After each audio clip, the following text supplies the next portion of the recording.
இந்து மதத்தில் இருந்து கொண்டு கிறிஸ்தவ மதத்தை போதிக்கக்கூடிய ஐயா பிரகாஷ்ராஜ் அவர்களை ஒன்று தெளிவாக தெரிந்து கொள்ளுங்கள். மகாபாரதம் நேர்மையை போதிக்கும், தியாகத்தை போதிக்கும்.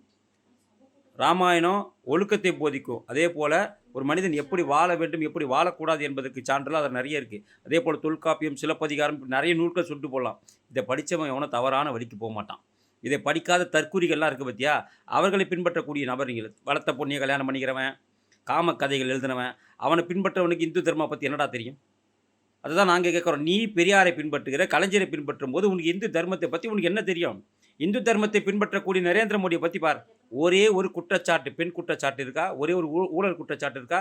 ஏன்னா இந்து தர்மாவை பின்பற்றுறாங்க அவங்க. ஆனால் உன்னை போன்ற தற்குறிகள் இந்து மதத்தை இழிவாக பேசக்கூடிய, இந்து தர்மத்தை இழிவாக பேசக்கூடியவங்களாம் யாருன்னு பார்த்தீங்கன்னாக்கா, பல பொண்டாட்டியை கட்டின கலைஞரையும், வளர்த்த மகளையே கட்டின பெரியாரையும் பின்பற்றக்கூடிய நபர்களுக்கு தான் இந்து தர்மம் என்ன கோபம் வரும். ஏன்னா நீங்கள் இலங்கையில் இருக்கக்கூடிய ராவணன் வழி வந்தவங்க. ராவணன் அடுத்த முன்னாடி ஆசைப்பட்டவன் தான்டா. அந்த புத்தி தான்டா உங்களுக்கு வரும். பிரகாஷ்ராஜ் அவர்களை நீ ஒரே ஒரு மனைவி கூட வாழ்ந்திருக்கியான்னா கேட்டால் கிடையாது. பல மனைவி கூட வாழ்ந்தவனுக்கு இந்து தர்மம் கசக்க தான் செய்யும். இந்து தர்மத்தை வழி வந்தவன் எவனுமே பெரிதாக தவறு செய்ய மாட்டான்.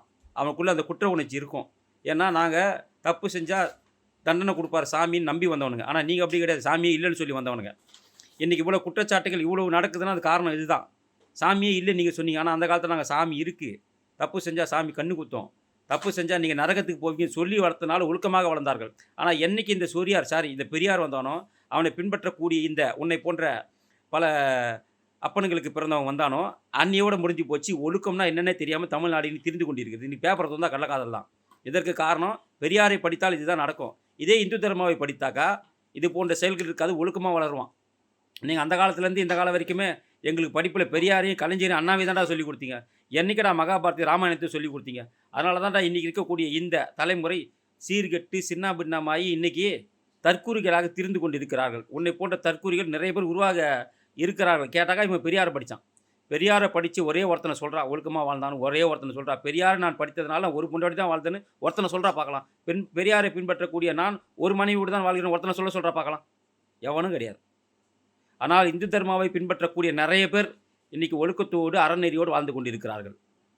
நரேந்திர மோடி அவர்களைப் போல்.